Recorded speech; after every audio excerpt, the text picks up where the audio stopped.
buenas tardes a todas y todos los presentes. Gusto estar aquí de nuevo después de la inauguración de este magnífico evento y espero que todo vaya viento en popa.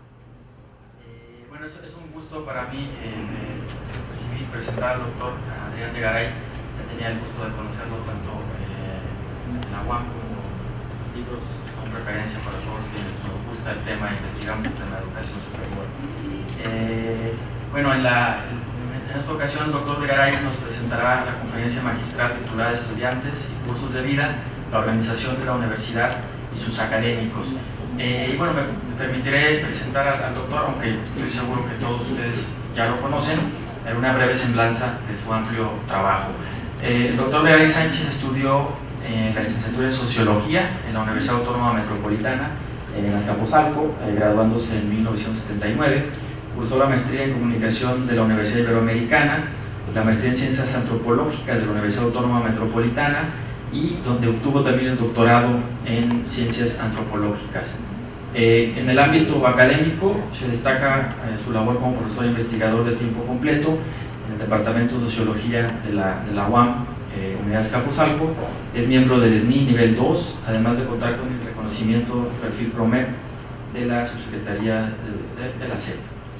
En lo que se refiere a labores de alta dirección dentro de la UAM, destaca su periodo como rector de la Unidad de Azcapotzalco de 2005 a 2009 y donde previamente se desempeñó también como jefe del área de investigación de sociología de las universidades en el Departamento de Sociología, así como el secretario de la unidad, jefe del Departamento de Sociología y coordinador de la licenciatura en Sociología también. Entre sus principales publicaciones se encuentran diversos libros, por ejemplo, mencionaré solo algunos, y 4 años después, de cómo los estudiantes de una generación transitan por la universidad, las trayectorias educativas en las universidades tecnológicas, un acercamiento al modelo educativo desde las prácticas escolares de los jóvenes universitarios y en el camino a la universidad, las diversas formas de transitar de los alumnos en el primer año de licenciatura entre diversas obras que por tiempo no me referiré a ellas. Ha publicado también numerosos artículos en revistas sobre educación, sobre elecciones, cultura juvenil y música también, y actualmente coordina el proyecto institucional Las Trayectorias Educativas de los Alumnos de la UAM, Unidad Xochimilco, y es responsable del proyecto Las Trayectorias Educativas de los Alumnos de la UAM en la Unidad de Azcapotzalco también, y coordinar el proyecto nacional de investigación El Perfil de los Estudiantes Universitarios en México de la ANUYES. Y pues sin más, dejo en el uso de la palabra al doctor Adrián de Garay. Bienvenido. Gracias, buenas tardes. Gracias, Iván. Buenas tardes a todos. Agradezco la invitación por parte de los realizadores de este seminario. Quiero advertir que ya había varios que me han escuchado, como en la UAM, o en la Unison, o en la UADI, y por ahí van a escuchar cosas que repito porque me invento todo cada vez que hablo. Bien, quiero hablar de varias cosas. Algunos dirán, ¿para qué le puso académicos? Y también quiero hablar de ese tema, porque aunque nos dediquemos a investigar trayectorias de estudiantes, hay que echar un ojo a lo que está pasando con nuestros académicos y traer un planteamiento al respecto. Pero primero, para hablar de nuestro tema, creo que los estudios de trayectorias, ya lo escuché hoy en la mañana, deben de tener 2 líneas de trabajo.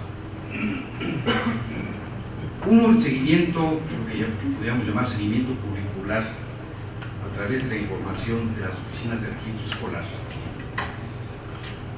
lo que luego no es fácil conseguir. Y 2, la aplicación de, al menos, de cuestionarios en varios momentos de la trayectoria, independientemente de las dimensiones de observación que tengan nuestros estudios.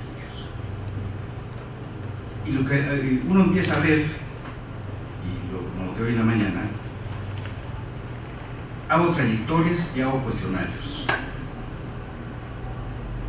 Y luego me meto a trabajar el registro escolar y el riesgo escolar y me agarro del software de Caín. Y no vinculan una cosa con la otra. Hay que hacer las 2 cosas, registro y seguimiento escolar, para también saber qué piensan y qué hacen los sujetos. No nada más sus numeritos de cómo andan por el currículo. De tal manera que desde mi perspectiva, los estudios de trayectorias son aquellos que hacen un seguimiento de los estudiantes desde el momento en que ingresan a la institución y hasta que concluyen sus estudios. Creo que solamente de esa manera podemos despejar, entre otras cosas, en qué medida el paso por la universidad modifica o no el perfil con el que recibimos a nuestros estudiantes y comprender cómo algunos transitan sobre un tablero de damas chinas o en un tablero de juego de la oca o de serpientes y escaleras. Para tal efecto, pues diseñamos y aplicamos cuestionarios a todos los estudiantes de licenciatura cuando inician a cabo de 1, 2, 3 y 4 años de estudio. Este tipo de trabajo de trayectorias, de manera consistente y sistemática, en mi caso, lo he realizado durante 14 años. En cada uno de estos instrumentos mantenemos algunas dimensiones de observación donde buscamos obtener información en el tiempo para registrar perfiles de la población que se mantienen y otros perfiles que cambian. Por ejemplo, podemos rastrear las variaciones en el estado civil, con quién viven, si desarrollan alguna actividad laboral, o lo que llamamos chambitas, y lo que hablaré más adelante, si tienen hijos, sus condiciones de apoyo para el estudio, etc. Por supuesto, mantengo las dimensiones de prácticas académicas y de consumo cultural, ajustando a ellas al nivel de avance de los estudios y de las propias disciplinas, lo que en este último caso obliga a que las preguntas que formulamos se construyan en compañía de los coordinadores de estudio y los académicos responsables de las áreas de conocimiento respectivas. Con respecto a las prácticas de consumo cultural, a partir del primer año, distingo entre aquellas que se llevan a cabo fuera y las que se llevan a cabo dentro de la institución. No está por demás reiterar que el conocimiento de las prácticas de consumo cultural, como muchos de ustedes saben, forma parte de una dimensión central en mis estudios y perspectiva de trabajo, pues ella tiene un papel muy relevante en la integración de los jóvenes a la universidad. Y nótese que digo jóvenes y no solo estudiantes, pues la mirada analítica institucional no es la misma si observamos a los sujetos solo como estudiantes o como jóvenes universitarios. En este terreno, evidentemente no basta con conocer y analizar las prácticas de consumo cultural. También es necesario tener información detallada relativa a la oferta cultural que la institución pone a disposición de los estudiantes. Entre otras cuestiones, para poder relacionar la oferta con el consumo. Esto es, por ejemplo, si los estudiantes declaran en sus cuestionarios que no asisten a conciertos de jazz, hay que saber si la institución ofertó o no conciertos de jazz. De otra manera, podemos llegar a conclusiones erróneas afirmando que los estudiantes no tienen la práctica cultural de asistir a eventos de jazz, pero no consideramos que no lo hacen simplemente porque no hay oferta. El estudio de la oferta es clave. Pero también agregamos a partir del primer año de estudio la dimensión de la organización institucional. Es decir, los estudiantes, al transitar por la universidad, hacen uso variado de las instalaciones y sus servicios, lo cual es preciso conocer, no solo para saber y mejorarlo, sino porque también en muchos casos puede constituirse en un factor que repercuta en sus trayectorias, y para lo cual es pertinente diseñar e instrumentar políticas y acciones institucionales. Sobre este asunto también hablaré más adelante. En segundo lugar, en el estudio de trayectorias, la relación de acuerdo con las tendencias de sistemas o registro escolar de la universidad es muy importante, pues requerimos información clave para dilucidar los mapas curriculares por los que estudian y por los que pasan nuestros estudiantes. Conversando hace un momento con varios colegas de otras instituciones, no de la UDG, el pleito permanente de planeación y servicios escolares, que no se pasa de información, no se comunican, lo sufrimos todos. ¿Qué buscamos de los datos escolares? Por supuesto, puntaje alcanzado en el examen de admisión, número de créditos cubiertos, materias reprobadas, número de exámenes extraordinarios, materias totales inscritas, etc.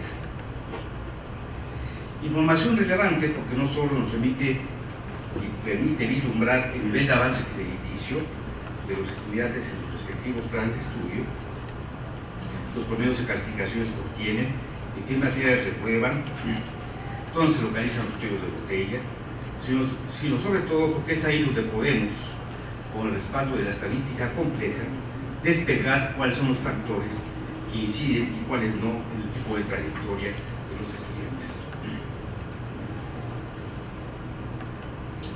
Hay un aspecto que todo el mundo consideramos en nuestros funcionarios que tiene que ver con lo que genéricamente llamamos actividades laborales. Y hay algunos resultados de algunas instituciones hoy en la mañana. En general hemos constatado que la mayor parte de nuestras instituciones, el estudiante de tiempo completo dedicado exclusivamente a sus estudios no es el único sector de la comunidad universitaria. En promedio, entre el 35 y el 40% de nuestros estudiantes son estudiantes trabajadores. Y en la mayoría de los casos, su trabajo no tiene relación con sus estudios y lo hacen para sostener sus estudios y en muchos casos también para ayudar con gastos familiares. En su mayoría se trata de estudiantes cuyo ritmo de avance en sus créditos es menor que el resto, por lo cual ocupan más tiempo de cursar sus licenciaturas. Igualmente sabemos que tienden a tener promedios de calificaciones menores que los que no trabajan, se dan de baja de sus materias con más frecuencia, reprueban más materias y presentan más exámenes extraordinarios. Pero ¿qué nos hace falta saber sobre las actividades laborales? Sin duda muchas cosas, y por lo menos para mi caso personal, los estudios que llevo a cabo en mi institución, el propósito de mis estudios no solamente sus actividades laborales, que es por sí misma un tema de investigación. Pero lo que sí creo que es posible explorar, y lo he venido haciendo en el último año y medio, son algunos asuntos sobre la vida productiva y laboral de los estudiantes. En primer lugar, he distinguido ahora entre las actividades laborales en organizaciones donde existe un contrato laboral relativamente estable y continuo en el tiempo, distinguirlas de aquellas actividades productivas que llevan a cabo nuestros estudiantes y que ellos mismos las denominan chambas o chambitas. En todos los cuestionarios preguntamos: ¿trabajas o no trabajas? ¿Cuántas horas trabajas? ¿Tu trabajo tiene razón con tus estudios? Y muchos no contestan porque consideran que no es trabajo hacer chambita. Entonces, hemos abierto una dimensión para empezar a rastrear esto de las chambitas. ¿Qué entendemos por chambitas? Actividades productivas que les generan ingresos esporádicos sin que exista contrato laboral y con horarios y días de trabajo cambiantes y eventuales. En el caso de mi institución, por ejemplo, el 25% de los alumnos declara que llevan a cabo chambitas que les generan ingresos esporádicos, y es un conjunto de estudiantes adicionales a ese 30% promedio que declara trabajar formalmente. Es decir, más de la mitad de la población de jóvenes trabaja en chambear.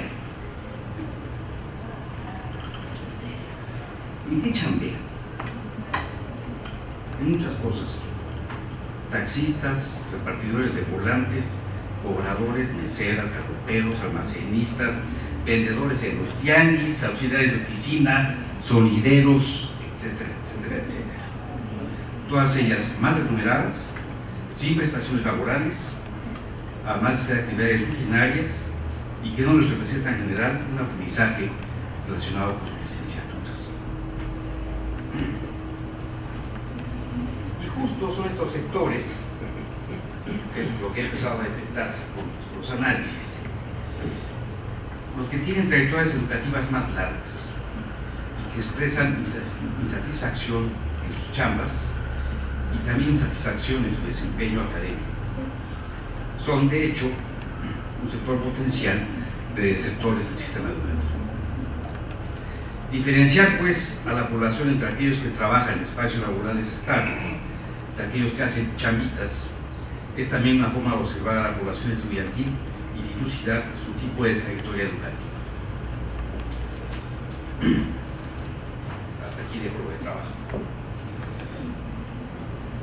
Otra dimensión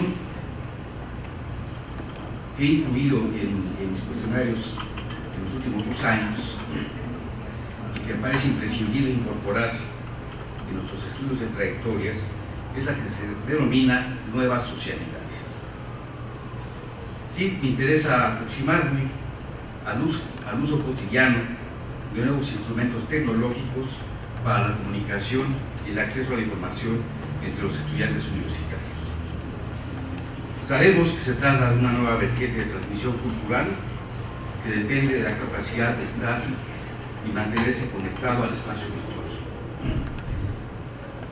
Esta cualidad que permite acceder a contenidos culturales de manera más horizontal, además de que posibilita nuevas prácticas académicas, de juego, de diversión, de consumo cultural e interacción en las redes sociales. La aproximación, pues, a lo que se ha denominado nuevas socialidades entre los universitarios me interesan en tanto que implica nuevas prácticas culturales, nuevas formas de estructurar el vínculo social y la confrontación con la cultura escolar. Porque es un hecho que existe un desplazamiento del libro como objeto cultural central del quehacer académico, que se generan nuevas formas de acceso, selección y uso de la información, así como nuevas modalidades de exclusión y de diferenciación simbólica. Sabemos, por ejemplo, desde qué lugares se conectan los estudiantes.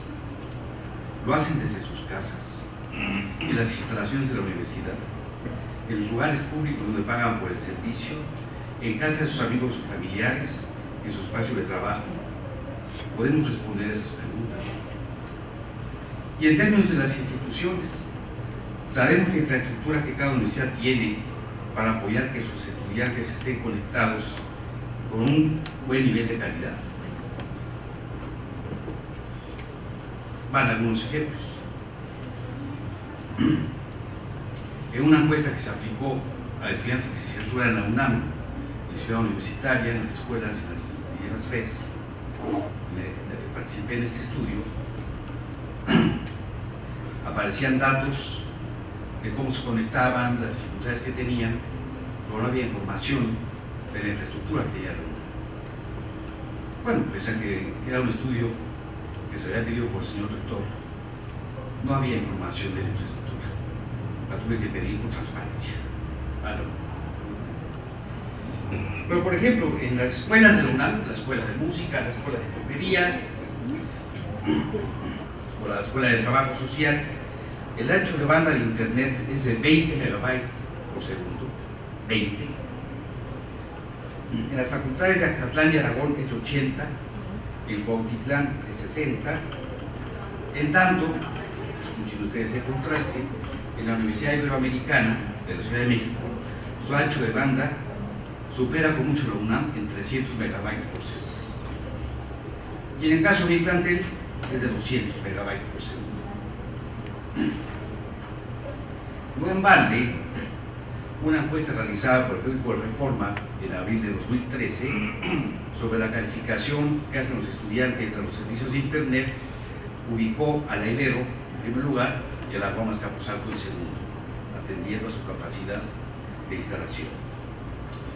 Y en esas 15 instituciones aparece la UNAM, Ciudad Universitaria, y la FES Acatlán en el lugar 15.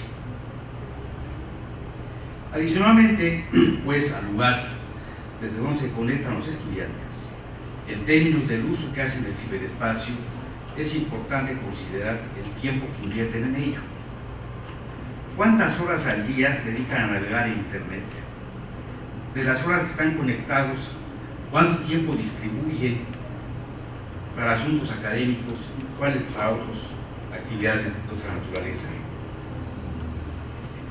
Estamos, pues, en un sistema educativo concebido como un espacio privilegiado de generación de códigos culturales legítimos o consagrados que están perdiendo centralidad por los contenidos que producen los medios, especialmente la red. De tal manera que esta nueva forma de comunicación y de cultura está generando una tensión entre las formas en que se estructura la actividad escolar y la actividad en las redes. ¿Cómo se tensan los contenidos escolares con las nuevas prácticas académicas y culturales de nuestros jóvenes? ¿Cómo se construyen esas nuevas socialidades entre los universitarios? ¿En qué medida los hace distintos de cómo lo usan o no lo usan? Debe de formar parte de nuestros trabajos de análisis de trayectorias.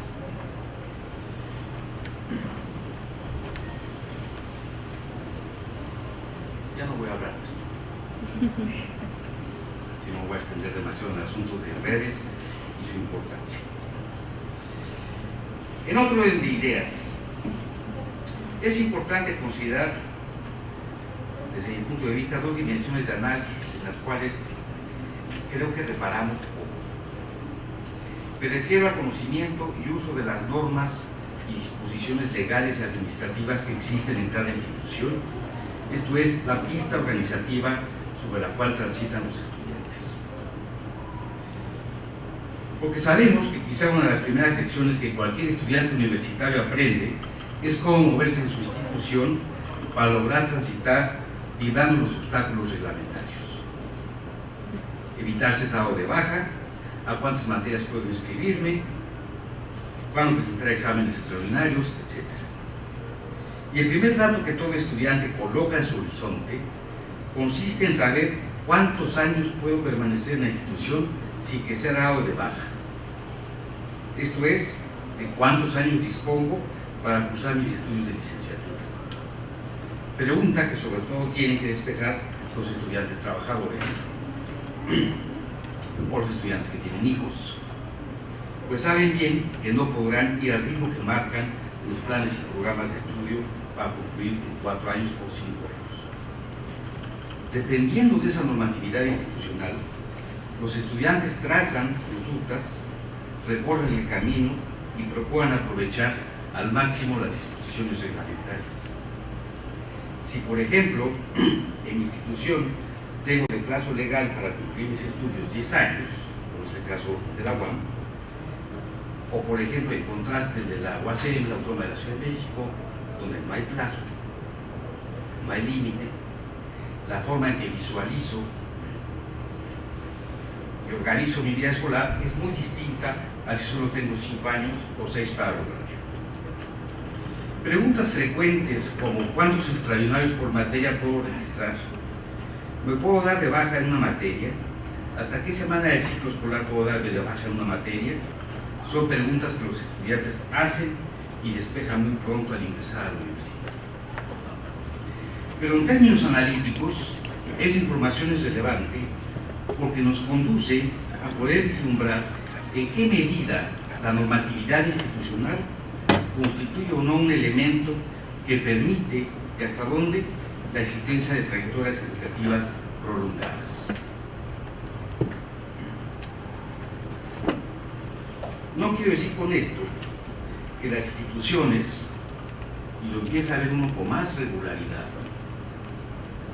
ustedes me lo dirán, o lo empiezo a escuchar con mucho más frecuencia, nos interesa cumplir el indicador y la acreditación. Necesitamos ser eficientes, que salgan pronto. ¿Cómo lo hago para ser eficientes? Reglamentos y menos oportunidades, más restricción, para que no se la lleven tranquila.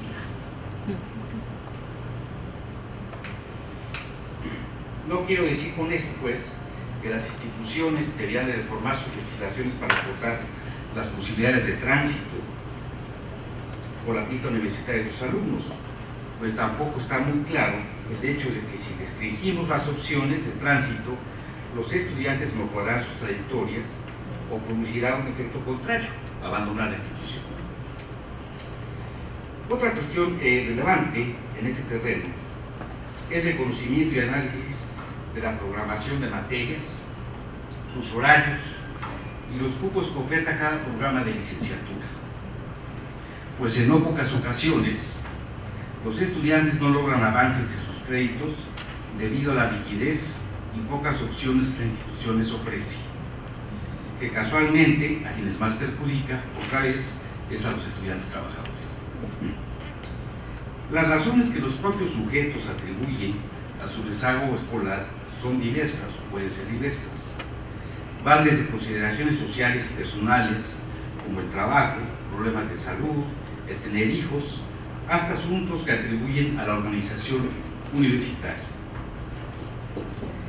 Aunque puedan existir varias razones que se conjugan para que los estudiantes expliquen su rezago escolar, en los estudios que yo realizo, les solicitamos que nos digan cuál consideran que es la más importante, la primordial, que explica su rezago. La respuesta que concentra el mayor porcentaje de alumnos es el hecho de que sean trabajadores, el 31% en promedio. Y le sigue problemas de seriación entre las materias con un 25%. Por falta de cupos que se ofertan, y ya no hay cupos en las materias que se ofertan, 18%.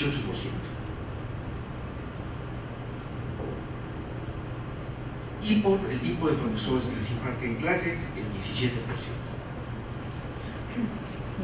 Si sumamos estas tres últimas, nos encontramos que el 60% de los alumnos atribuyen a la institución su rezago.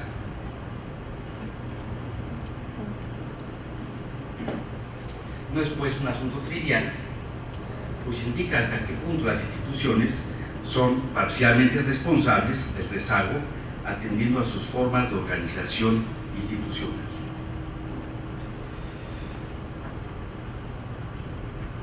Paso a otro tema.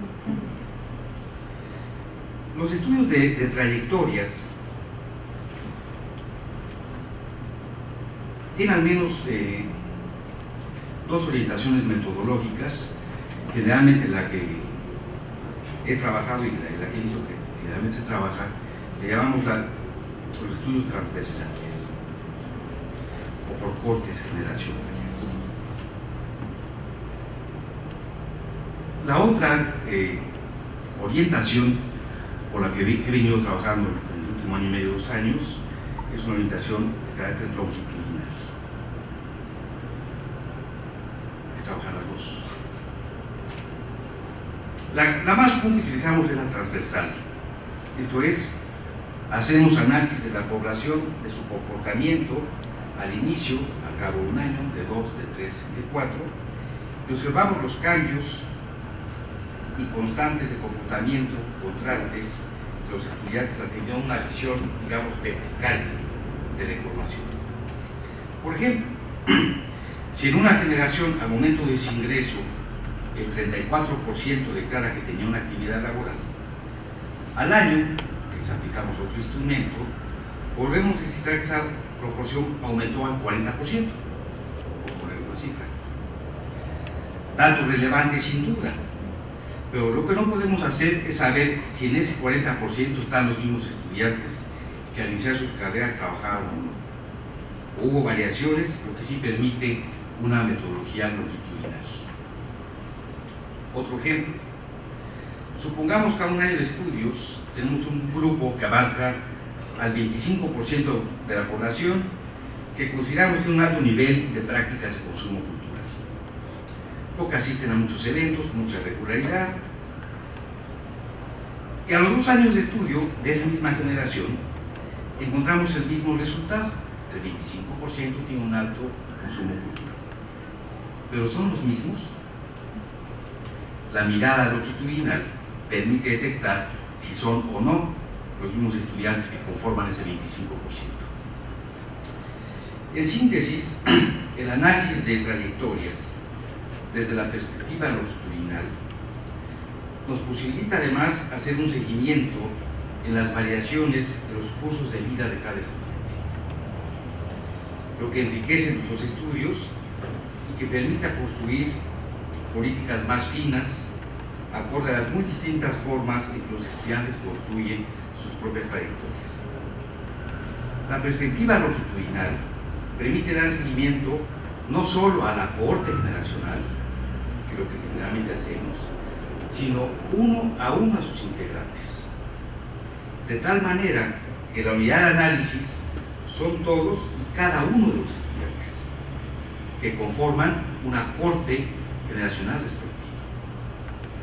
Con ello, logramos registrar cambios uno a uno de nuestras unidades de registro, tanto en sus condiciones individuales, familiares y sociales, lo que da lugar a observaciones más puntuales en el estudio de trayectorias escolares, incluyendo los abandonos de diverso tipo. Por supuesto, la unidad temporal es anual, pero no obstante, gracias al registro escolar que complementa esta información, podemos hacer un análisis más detallado de la actividad académica, incluso por trimestre, por cuatrimestre o por semestre, dependiendo de la forma de organización de la institución. Este enfoque, conocido como el enfoque de curso de vida, consiste en analizar cómo los eventos históricos, los cambios económicos, demográficos, sociales y culturales moldean o configuran tanto la vida de los sujetos en términos individuales como los agregados poblacionales, denominados en su caso cortes o generaciones.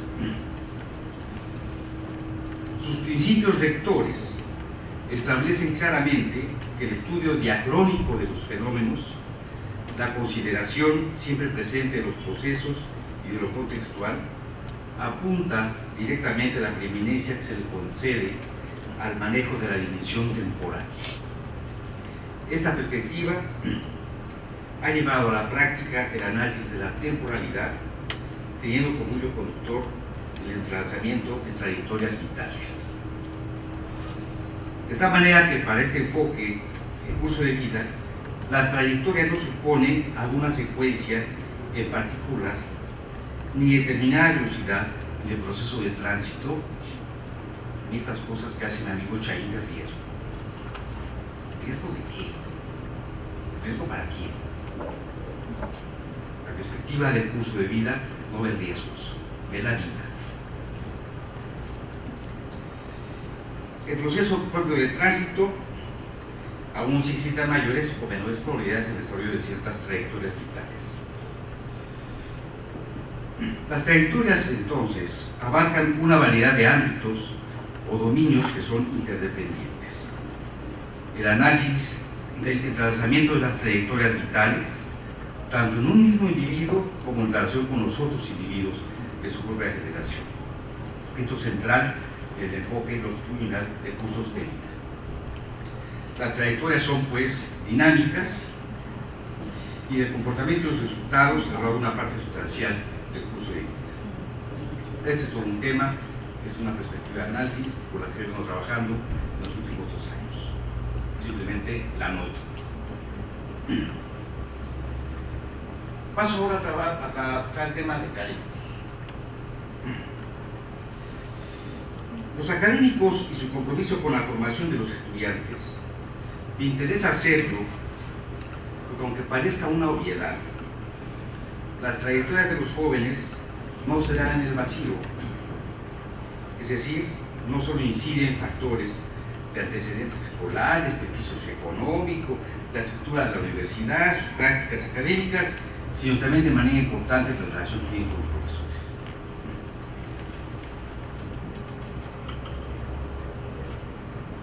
Cómo interactúan con ellos y cómo les va en cada ciclo escolar. Algunos estudios de seguimiento de estudiantes, donde aplicamos cuestionarios anuales, incluimos varias preguntas sobre su experiencia y opinión del profesorado. Y de manera variable, en las generaciones en distintos grados de avance de sus trayectorias, la opinión desfavorable de los estudiantes acerca de sus profesores constituye un factor que incide en su rezago escolar. Es otra vez estadística compleja de búsqueda de factoriales de modelos de regresión, aparece como un factor que explica el rezago, la opinión negativa de sus profesores. Es más, en los últimos 5 años, esta opinión negativa de los alumnos sobre los docentes ha ido aumentando el peso proporcional de acuerdo a los modelos estadísticos. Conviene entonces preguntarnos qué está ocurriendo en amplias zonas del profesorado para que los estudiantes aprecien negativamente a sus docentes y afecten sus trayectorias. Para explorar esta problemática, me di a la tarea de investigar el perfil de los académicos que imparten clases a las generaciones de estudiantes que registran rezago en su trayectoria y opinión desfavorable de sus docentes, así como de aquellas licenciaturas que tenían menos rezago y buena opinión de sus profesores. Los casos más contrastantes los localicé en las licenciaturas de Economía y Sociología por una parte y Derecho a Administración por otra. En las dos primeras, en Economía y Sociología, los estudiantes tienen mayor rezago y apreciaciones negativas de sus docentes.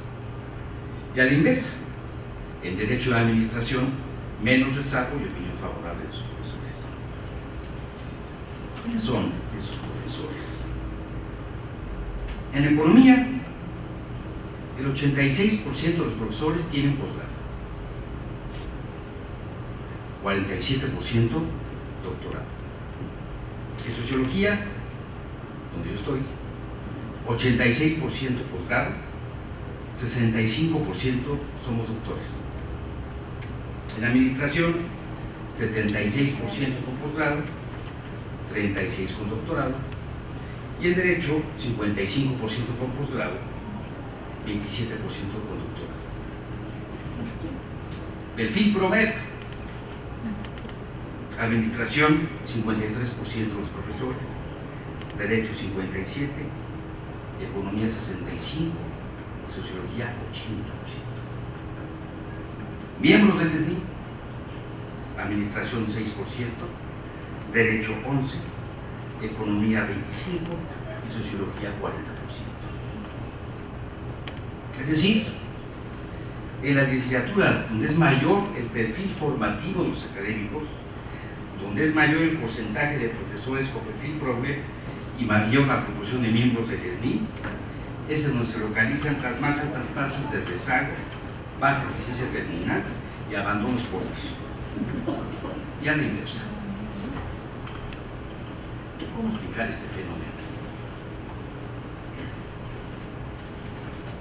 ¿Y por qué me parece que es importante lo que hagamos estudios de trayectorias de estudiantes, ver al otro actor y las políticas que están pasando ahí, cómo está trabajando el otro actor para relacionarlo con el tipo de trayectorias de los estudiantes?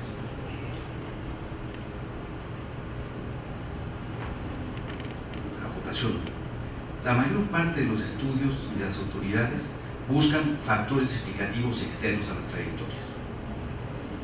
Casi orígenes de estilo.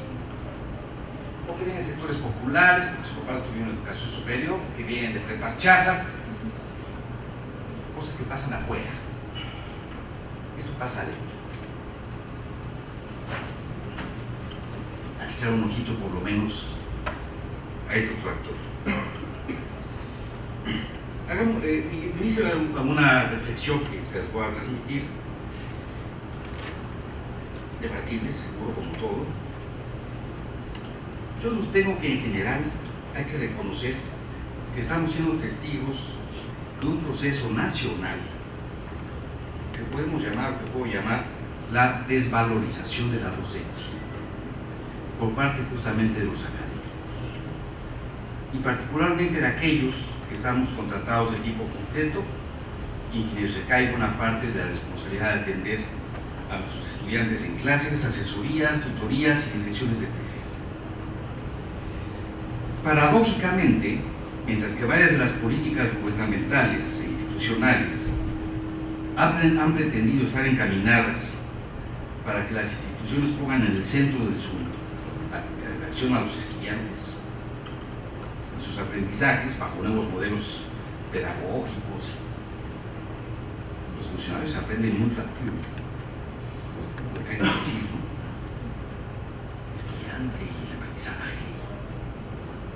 Está bien, hay políticas que dicen, eso es lo que hay que hacer.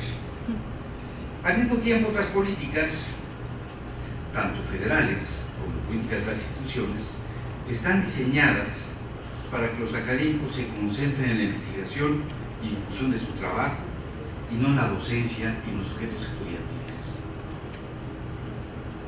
Van algunos ejemplos. La política de formación de posgrado de los académicos para que realicen estudios de maestría y sobre todo de doctorado, en donde lo importante es formar a los académicos como investigadores, no como docentes. Y en efecto, a diferencia de hace 10 o 20 años o más, hoy la mayoría de los académicos de tiempo completo son maestros o doctores. Ya han logrado emprender importantes avances en desarrollo de la investigación nacional.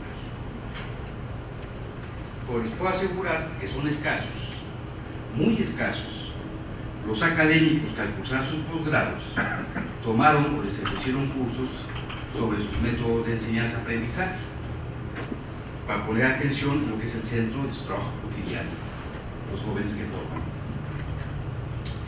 Hoy tenemos instituciones donde sus académicos hacen investigación, porque además muchos rectores están frenéticamente obsesionados porque sus universidades aparezcan o suban en los niveles de rating y las clasificaciones internacionales donde se prioriza la investigación. Otro ejemplo, las políticas de becas y estímulos para el personal académico basadas en el desempeño y que están estructuradas sobre la base de tabuladores que privilegian notoriamente las actividades de investigación en demérito de las distintas actividades docentes. Para muestra, les pongo como ejemplo mi universidad, bajo el siguiente supuesto. Tenemos el caso de un académico, sus actividades en un año. Imparte 6 cursos. Supongamos 3 de licenciatura y 3 de posgrado, lo cual otorga a este académico 1.660 puntos.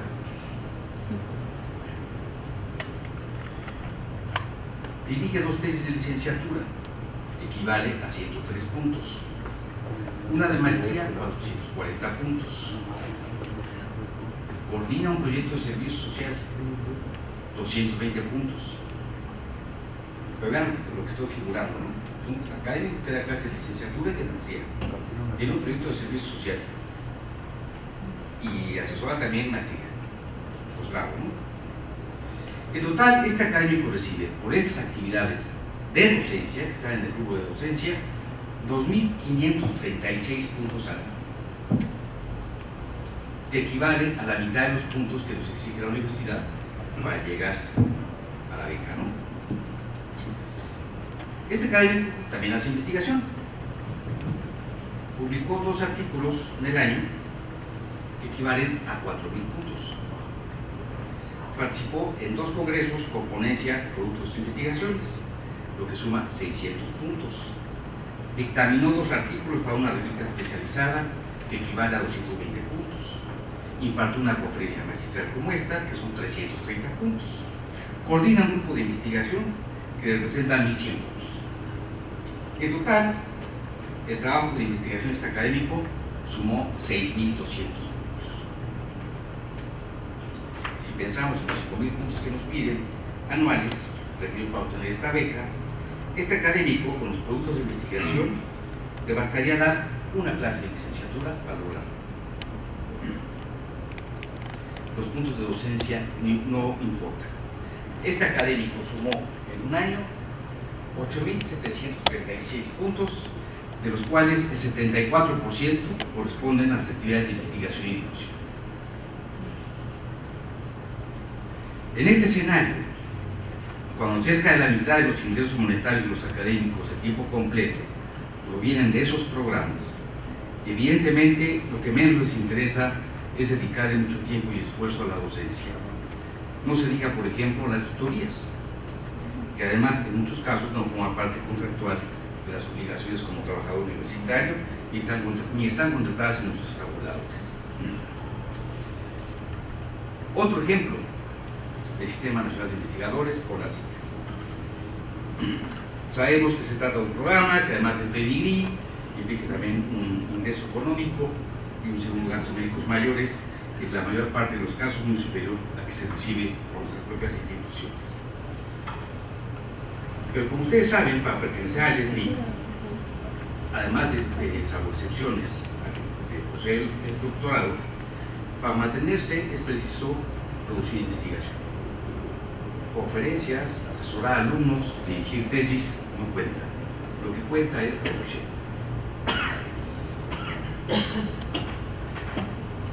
Otro caso, el caso del PROMEC, que si bien tiene varias líneas programáticas, está el caso del perfil deseable, ¿no? El perfil deseable del PROMEC creo que es la única política donde el gobierno federal pretende incidir en la docencia a través de un programa. Nos obliga a docencia, a investigación, a gestión y a ser tutor, ¿no? Sin embargo, de acuerdo a los datos oficiales, para el 2011, de 24.500 profesores que se les había otorgado el perfil deseable, al momento que se solicita la aprobación, que hay que renovarla cada 2 o 3 años, algo así, solamente el 54% a nivel nacional había renovado su perfil. Lo que está llevando a varias instituciones, me enteré hace unos días en el caso de la UADY, y me acabo de enterar por el doctor Vitze, que también es en el caso de la UAP, para llegar a los niveles más altos de becas, si no tienen el perfil PROMEC, no pasas, ya no puedes acceder. Bueno, he puesto algunos casos más paradigmáticos que muestran cómo las políticas estatales e institucionales han contribuido de manera importante a la desvalorización de la docencia. Nuestros sistemas de recompensas orientados a la evaluación de insumos que privilegian la investigación sobre la docencia en la distribución del tiempo y el esfuerzo de los académicos que destinan al desarrollo de sus distintas actividades académicas, está generando serios procesos de desencuentro entre ambas actividades profesionales de la academia. Por lo mismo, considero que se necesita un nuevo perfil, salud y compromiso del docente universitario. Para lograrlo, estoy convencido que tenemos que iniciar una nueva época a partir de los procesos de contratación e integración de las nuevas generaciones de académicos que poco a poco están llegando a la universidad. El problema es que hemos perfilado las contrataciones para atraer a doctores recién formados y para que se dediquen también buena parte de su tiempo a la investigación, a la ruta que hacemos nosotros. Estas nuevas contrataciones yo las llamo la generación baby doctor.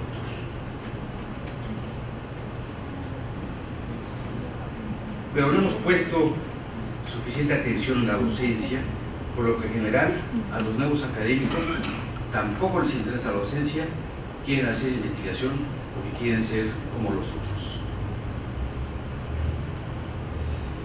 Las políticas tienen que cambiar, pues no olvidemos que la principal responsabilidad de la universidad es formar a jóvenes de licenciatura.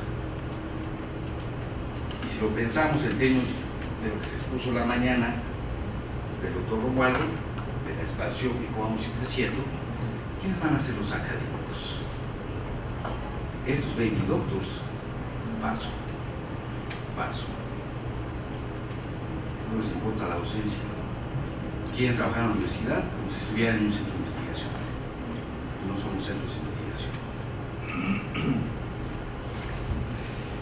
De tal manera que hoy que hablamos de la necesidad de modificar nuestros planes y programas de estudio basado en lo que se denominan competencias, bien vale la pena también establecer las competencias mínimas que debe tener todo docente para tener a los jóvenes que ingresan a la universidad.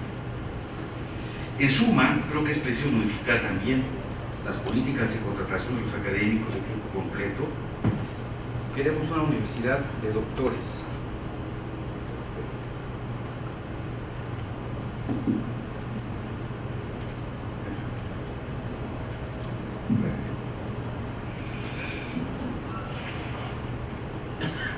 Queremos una universidad de doctores, sí, pero queremos doctores que asuman que su principal responsabilidad y compromiso es formar a los nuevos jóvenes que llegan a las instituciones y que posean una serie de capacidades y habilidades específicas para tal efecto.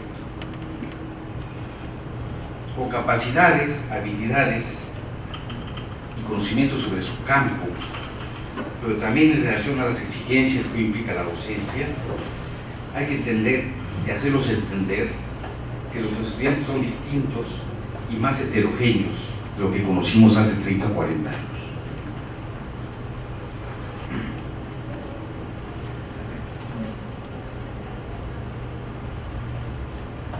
Un poco en relación a lo que también nos mandó el doctor López Árate. Pasamos en tan solo 40 años de tener un sistema educativo que atendía primordialmente a las élites, a un sistema que ya se le considera masivo, a ubicarse entre el 15 y el 50% de tasa de cobertura. Y lo que está más que probado a nivel mundial es que en la medida en que los sistemas de educación superior amplían su cobertura, el perfil de los estudiantes que acceden a la universidad se hace mucho más heterogéneo. Así que tengamos mucho cuidado cuando leemos a Bourdieu, porque Bourdieu hizo un estudio de los estudiantes franceses de los años 60, y cuando sus discípulos hicieron otro estudio de estudiantes franceses en los 90, dijeron, esto no tiene nada que ver con lo que estudiamos con Bourdieu. En términos de Bourdieu, las universidades dejaron de formar a los herederos y ahora forman a los pioneros. Por ejemplo, en 1970, menos del 5% de los jóvenes universitarios en este país provenía de familias ubicadas en los deciles del 1 al 4 de la población de bajos recursos. Menos del 5%. En el 2013 era ya del 25%. Sí, nuestra población de estudiantes universitarios está cambiando rápidamente. Y mientras más amplíe la cobertura, en la perspectiva de los planes del COPETES, pues llegaremos al 40% y será mayor la proporción de jóvenes de escasos recursos que acceden a la universidad. Es decir, poco a poco nuestro sistema educativo logra encaminarse a un proceso de inclusión social apenas perceptible hace 40 años. Esta población heterogénea, esta población de sectores populares, está y tiene que ser atendida por los baby doctors, que estudiaban en Harvard, que estudiaban en Yale, que estudiaban no sé cuánto, que están en el SNI y que desprecian a estos jóvenes. Esa es la realidad que tenemos que enfrentar. Pues, cuidado cuando hacemos análisis de trayectorias y de riesgos, si no consideramos quiénes son estos que están dando clases y esta heterogeneidad de la población que hoy tenemos. El proceso de masificación y universalización de la educación modifica el perfil del estudiantado y se expresa en muchas cosas.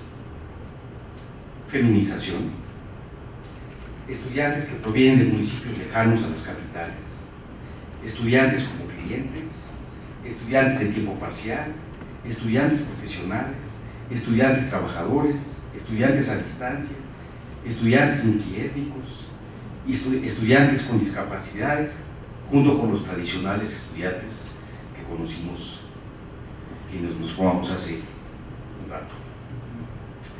Y me pregunto, ¿las instituciones han modificado sus políticas? ¿Han modificado sus formas de organización, sus mecanismos de atención a la diversidad estudiantil que hoy existen en sus instituciones?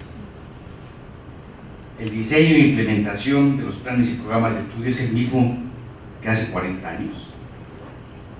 Nuestras plantas académicas trabajan y se relacionan de manera distinta con estos estudiantes nuevos y diferentes. O simplemente saben quiénes son. Para concluir, quisiera señalar que en el campo de los estudios sobre estudiantes, si bien se está logrando poco a poco conseguir un espacio al interior de las instituciones, por las divisiones de observación, pues coberturas interinstitucionales, la complejidad del análisis va creciendo como pasa el tiempo.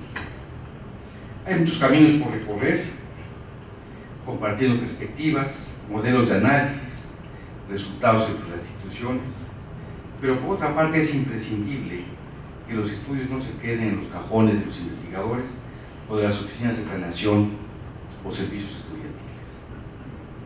Es preciso una mayor y decidida voluntad política por parte de las autoridades, no solo para sostener los estudios en el tiempo, sino para dar a conocer sus resultados al conjunto de la institución y más aún para que se diseñen políticas y acciones que permitan reducir el rezago, el abandono y conseguir mejorar la formación de miles de estudiantes. Les agradezco su atención. Muchas gracias.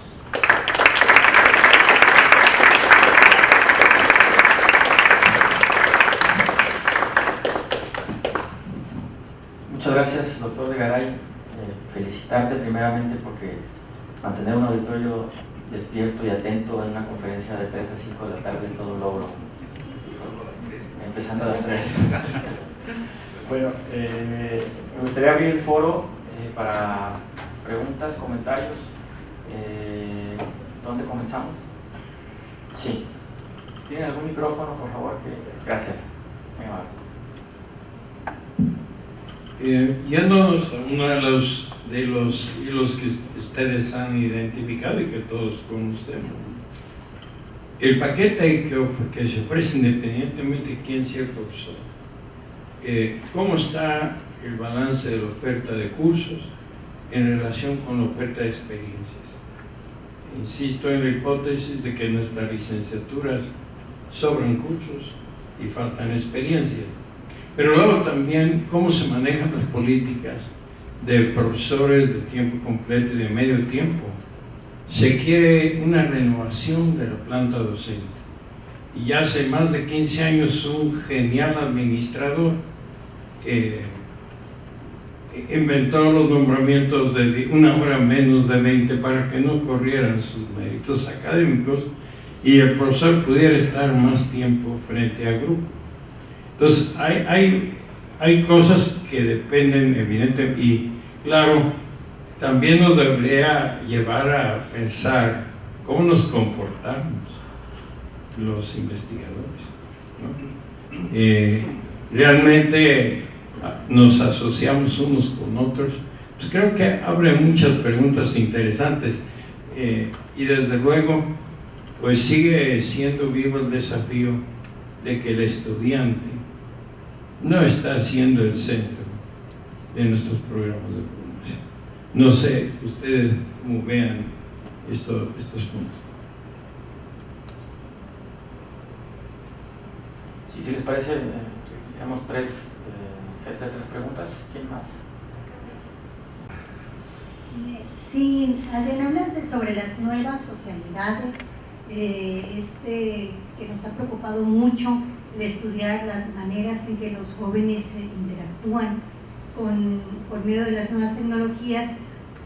Me gustaría que nos dieras así como algunas pistas que desde tu punto de vista debíamos de introducir o explorar y no irnos con, como algunos investigadores lo están realizando, donde empiezan, digamos, de manera desesperada a preguntar ¿y manejas Word, Excel? ¿Y cómo lo manejas? ¿Y cuál es tu nivel de competencia? O sea, no creo que por ahí esté, pues, no las respuestas en la exploración de esto, sino más bien, ¿cuál sería el interés?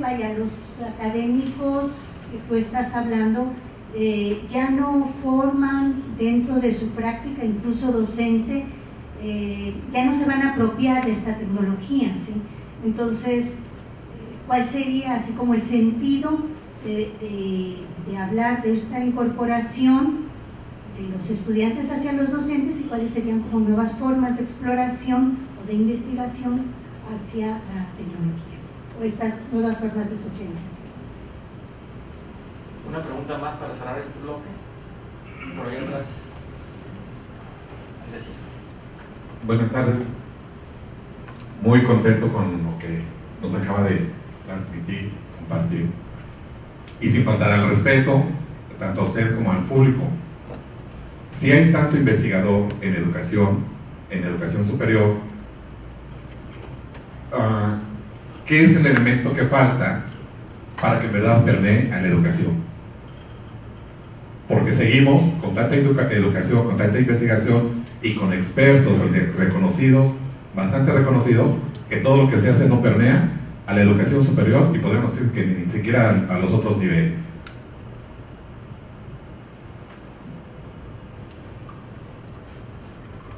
Adelante, doctor. Yo sí su intervención, profesor, más como un comentario que una pregunta así directa. Comparto su punto de vista. El problema se va convirtiendo en modas, profesora Lupita, y empieza a hacerse una moda investigar lo de redes y las TICs y el uso de las TICs, y todo el mundo quiere investigar las TICs. ¿Qué nos interesa saber de los jóvenes sobre ello?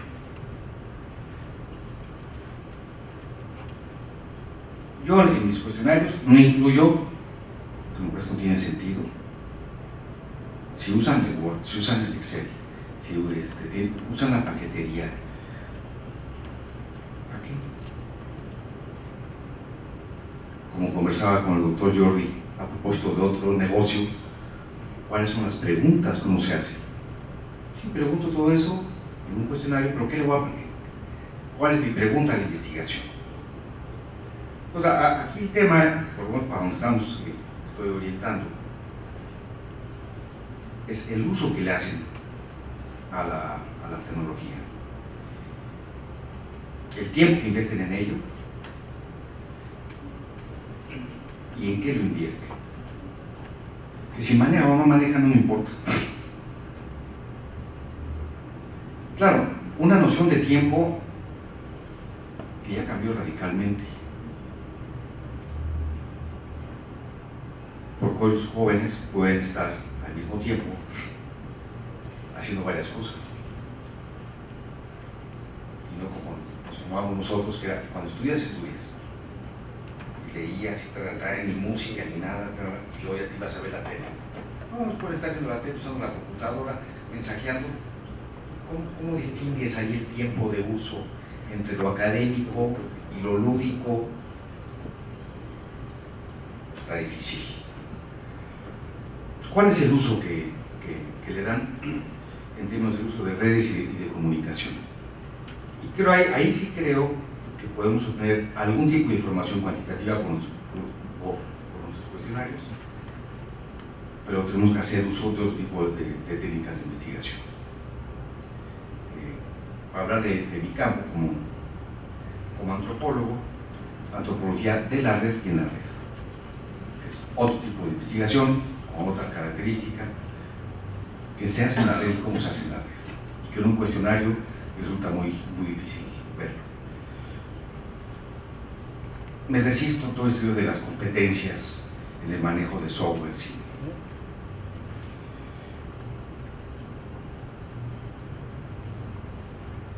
Hay un estudio de la UNAM que hicieron sobre TICs, sobre los académicos. El 68% de los académicos de la UNAM reconocen que no usan o casi nunca usan tecnologías de información y comunicación en la Universidad Nacional. Entonces estamos en un proceso importante de desencuentro entre las nuevas generaciones, las generaciones de jóvenes. Mucha investigación, pero permea poco. Hijo, me parece una afirmación demasiado fuerte, que yo distinguiría entre niveles educativos y de qué tamaño es la dimensión de observación que se está teniendo.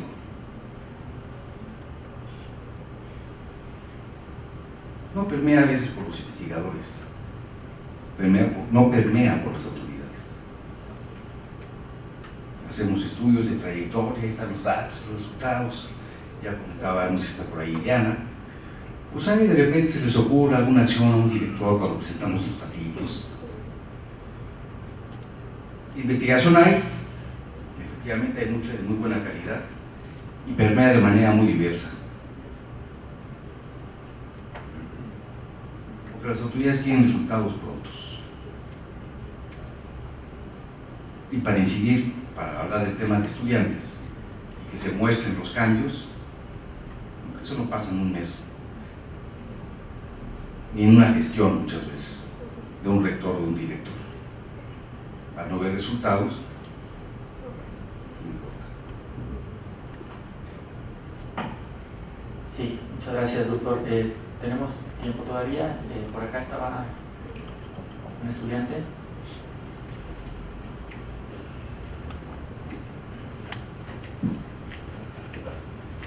Bueno, yo quisiera saber cuál es la propuesta que tiene el doctor, o cuál debería ser el mecanismo para fortalecer la docencia con la experiencia que tienen los investigadores, que como, aunque, bueno, usted lo dice, bueno, no lo dice, pero sí incluye, no lo dice directamente, que la labor de investigación, o el profesor se ha dedicado más a la labor de investigación, y eso repercute un poco por estar relacionado con el rezago de los estudiantes, ¿no? Porque se descuida un poco la parte docente y la parte de tutorías. Entonces la pregunta es, ¿cuál debería ser el mecanismo para que la experiencia del investigador se vea o fortalezca la parte docente, ¿no? Si, por ejemplo, y usted lo ha de saber, en el caso de UAM Lerma, pues hay muy pocos profesores, porque es una unidad de reciente creación, pero ahí los profesores están acostumbrados a dar 5 horas de clases a la semana y el resto de las horas del contrato a investigación, ¿no? Entonces, ¿cuál sería la propuesta? ¿O qué se debe hacer? ¿O qué mecanismos hay que utilizar, ¿no? Y bueno, pues ya sé. ¿Sí? ¿Quién más? Perdón. Sí. A ver, hay que escuchar a los estudiantes también, solamente uno se ha animado. Me gustaría saber si en su institución se han realizado investigaciones acerca del perfil de los académicos, particularmente la valoración que tienen de los estudiantes. ¿Hay alguna más para cerrar este bloque? Sí. Muy bien, buenas tardes, doctora Adriana. A mí, digo, esto que comenta la UAM no es nuevo. Hoy estoy en la academia, pero también fui parte del consejo académico del colegio académico, cuando estaba Mónica de la Garza como rectora de Azcapotzalco, por ahí en la época del 94, 95, 97 y demás. Pero siempre se decía que la UAM era una universidad que premiaba más a la investigación que a la docencia. Esto tiene ya 20 años. Digo, sin embargo, los maestros parecen estar contentos. Después de 20 años sigo escuchando lo mismo y veo que no se ha hecho nada. La pregunta va en el sentido del compañero anterior. Usted ya pasó también en una época como rector de la UAM Azcapotzalco. ¿Qué ha hecho realmente la UAM para cambiar este sentido y realmente comenzar a premiar más a la docencia que a la investigación? Gracias. Adelante.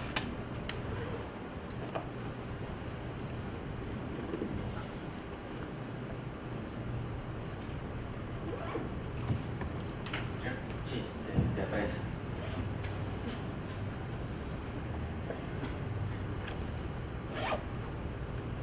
Yo diría que el asunto, y empiezo por el último, no es un asunto que solamente repercuta en el caso de la UAM.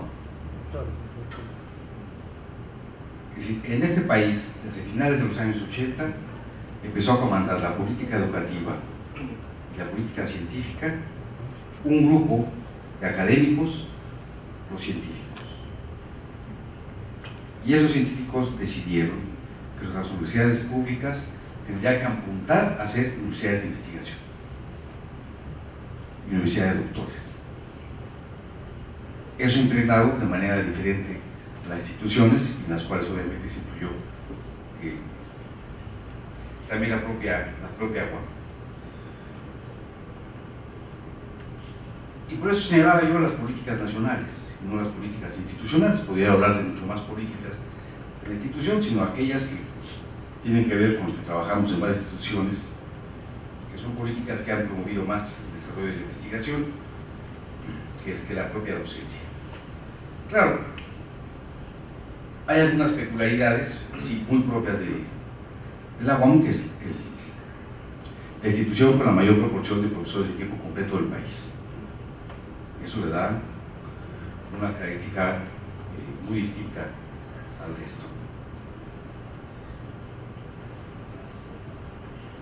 Esta privilegiada investigación tiene un supuesto analítico.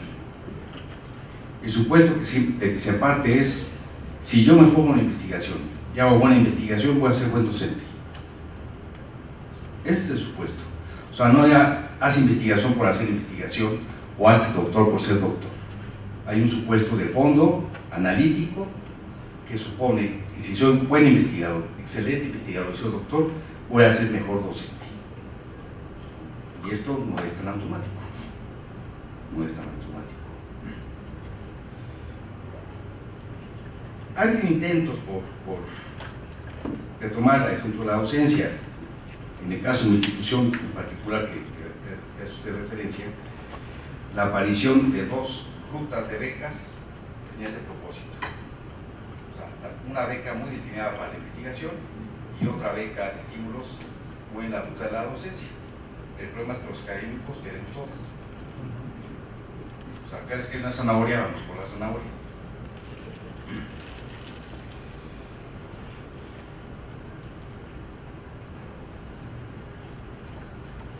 Estudios sobre perfiles académicos, hay muchísimos estudios, tanto en el caso de mi propia institución, como en otras, la propia Unison, la Autónoma de Baja California. Sí, hay una línea importante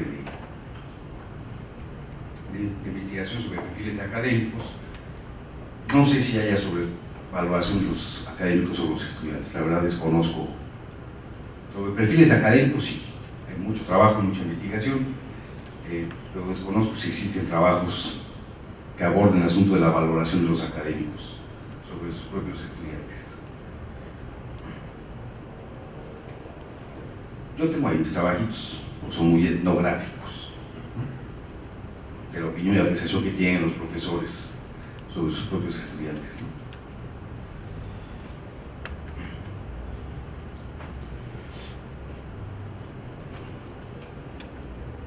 No tengo la varita, ¿eh? Bueno, si me hablas del Lerma, yo la cerraría. El problema del Lerma es que es un proyecto fallido de origen. Punto. Pero está teniendo el problema que yo veo tanto en Coajimalpa como potencialmente en Lerma fue la política de contrataciones puros doctores. Claro, en las unidades viejas de la UAM, como todas las instituciones, llegábamos como pasantes a dar clases o como licenciados. Y nuestras instituciones tardaron 30, 40 años en formarnos como maestros y doctores, gastando, yo no sé cuánto le ha costado al país formarnos. Ahora ya no. Ya nos quitamos la monsedra de formar a los profesores, ya contratamos doctores. Pero son unidades, Coajimalpa y Lerma, muy pequeñas, que no tienen alumnos y empiezan a contratar profesores, doctores, baby doctors, que no han dado clases, que se sienten en un centro de investigación. Recién inicié, anécdota, el trimestre pasado, estudios de trayectorias en la UAM Coajimalpa, a invitación del señor rector. Y cuando conversé con él para acordar el tipo de estudio y tal, me dice: mi principal problema es que los profesores vengan a dar clase.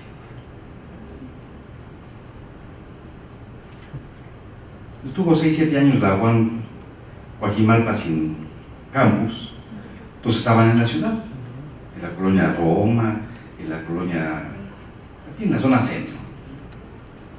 Finalmente ya tienen su terreno, construyeron su edificio, en Santa Fe hasta arriba, los profes no van.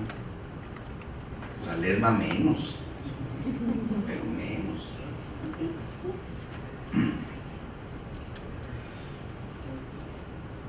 Yo creo que en el caso de los académicos ya tenemos rato ahí, y el promedio de edad de los académicos en México es de 58, ya no tenemos remedio.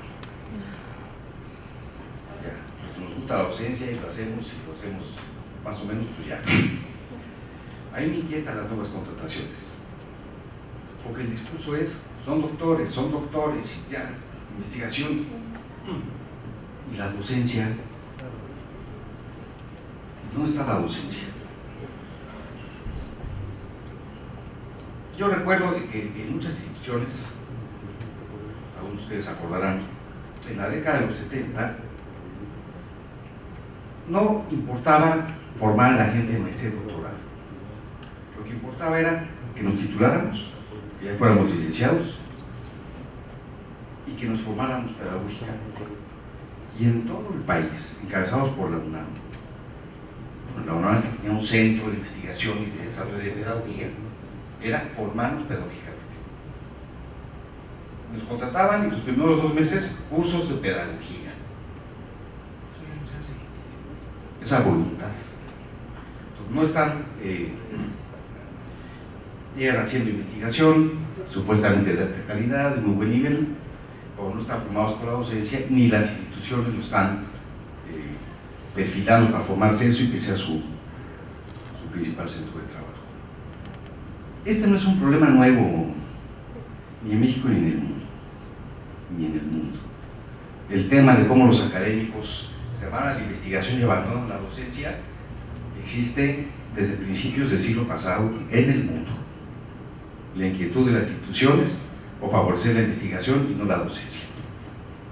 Lo estamos padeciendo ahorita nosotros. Nos fuimos a las políticas de investigación y descuidamos la docencia. Entonces, sí enfrentamos un reto importante en los próximos años de cómo formar para la docencia a nuestros baby doctors. Bien, tenemos tiempo todavía. Les invitaría a algunos de los estudiantes a que formular algún comentario, alguna pregunta. Ahí en el micrófono.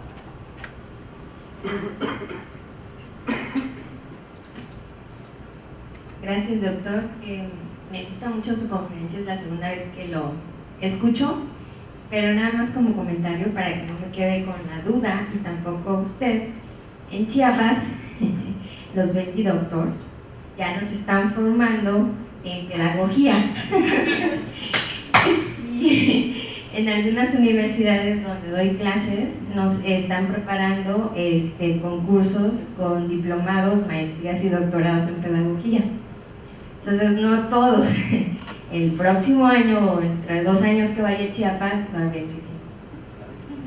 Pero bueno, mi pregunta va, me gusta mucho venir a estas pláticas de los seminarios de las universidades que hablamos de empleadores, egresados y estudiantes, porque no me siento sola. Lo que usted decía de que control escolar y planeación siempre se pelean, me gusta porque no nada más pasa en mi universidad, y siempre en las bases de datos me estoy peleando con control escolar, ¿no? Y por eso me gusta, porque igual todos ustedes se pelean con control escolar y digo, wow, no soy solo yo. ¿Sí? ¿Qué hacer? O sea, ¿qué hacer?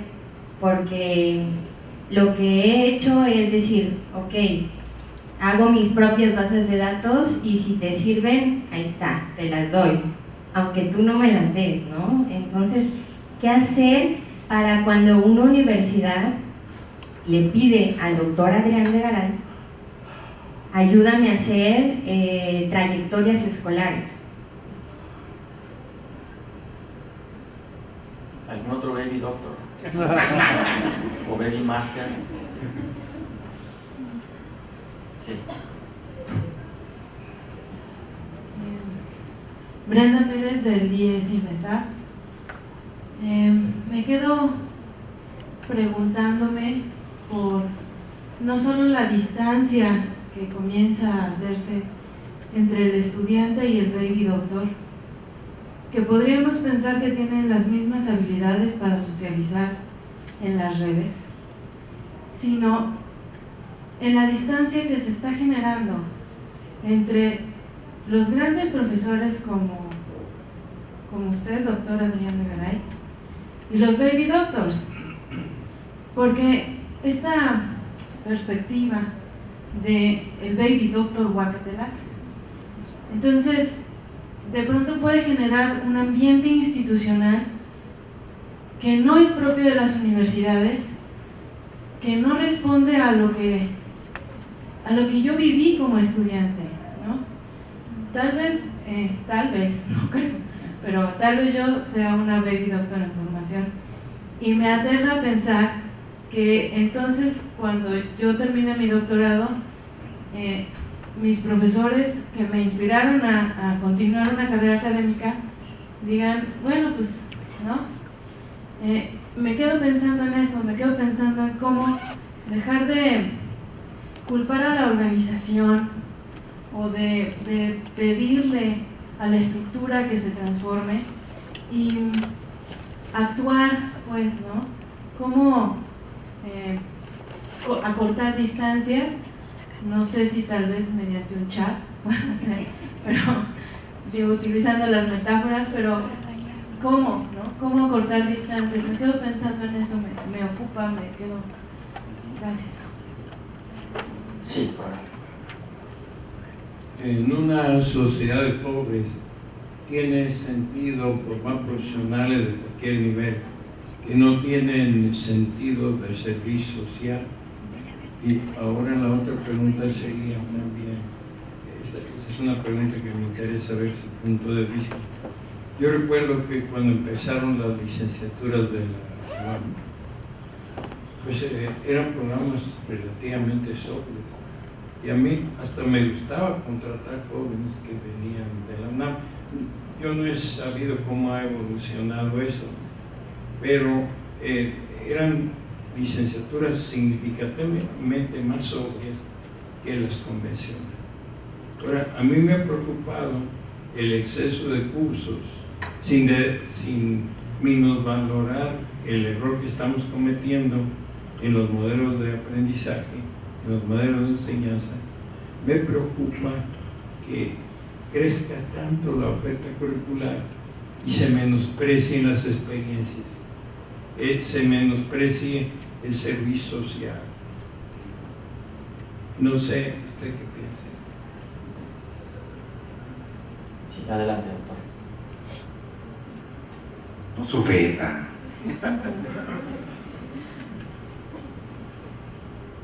Cuando uno tiene poco tiempo para exponer sus inquietudes, y varios de ustedes me conocen, hay que ser muy provocador y llevar el argumento al extremo, que nos permita echarle coco y pues, sí, bájale o súbele.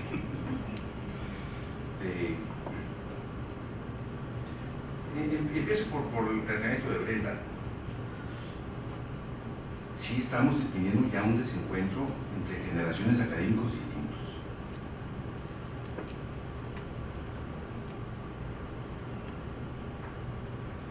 Y yo hasta que lo he escuchado, y quizás sea absolutamente subjetivo, bueno, yo me tardé 35 años o 40 años en llegar aquí. Y empecé de gato del profesor. Y ahora llegas tú, Brendita.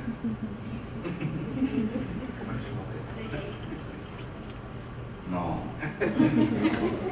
Te tienes que sobar el lomo otros 30, 40. ¿Quién está haciendo eso? O sea, ¿cómo estamos o no construyendo vínculos con estas generaciones? Hay experiencias muy buenas. La doctora Lupita nos puede platicar de un excelente baby doctor. Cuando digo excelentes, que están comprometidos con la docencia. Mi inquietud es esa. El poco interés por la docencia ni nivel. Entonces, sí hay un proceso de desencuentro entre generaciones y nadie lo está trabajando. En términos de clima de trabajo, es un buen tema de investigación.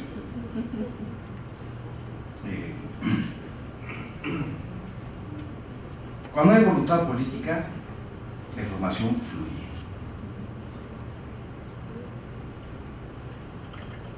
Le comentaba al doctor Vitze hace rato que nos fuimos echando un cigarrito.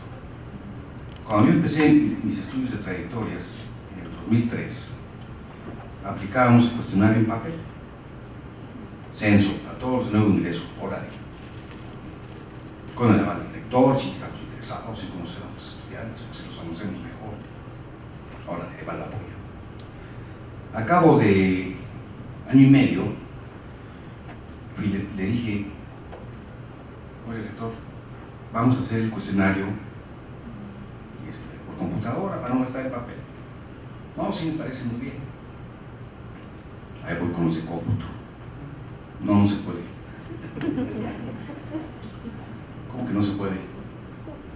No, sí, pues el software sí se hace, no hay problema, pero no tenemos capacidad instalada para aplicar a todos al momento de la inscripción. Pues ¿cómo que no? Estoy en un edificio de 300 computadoras. No, pero es que hay, en fin. Y pues rente computadoras, vamos a hablar con el rector y rentamos computadoras, la inscripción son 3 días. No, pues ya no va a haber espacio, en fin. Esto fue marzo, abril del 2005. Yo llegué a ser rector en junio del 2005. Fue el primero que corrí. Fui el primer funcionario que corrí. Un funcionario que no está al servicio de la institución para conocerla y poder aplicar esas políticas, va para afuera.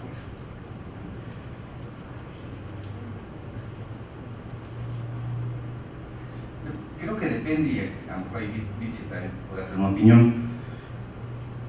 Si hay voluntad política institucional, la información fluye. Pero son centros y controles de poder. Al menos que seas un investigador ya reconocido, seas un viejito como yo, que tienes 40 años trabajando ahí,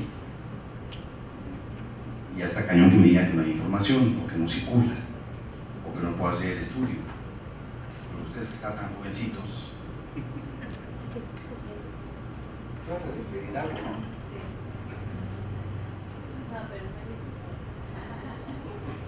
sí, conoces al doctor Quintero. Si Quintero dice que no, no hay nada. Lamentablemente vivimos en un país donde se dijo también en la mañana, es la ausencia de sistemas de información, de transparencia de información y de bloqueos entre oficinas de burócratas de un lado a otro, porque más de así justifican su propio trabajo.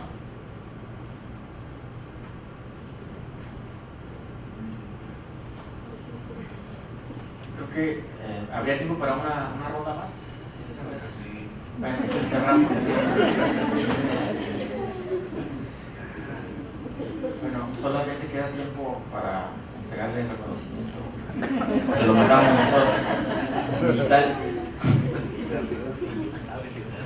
Bueno, en nombre de la Universidad de Guadalajara y del Centro Universitario de Enfermeras Administrativas, también te entregado al doctor Adrián de Garay. Gracias.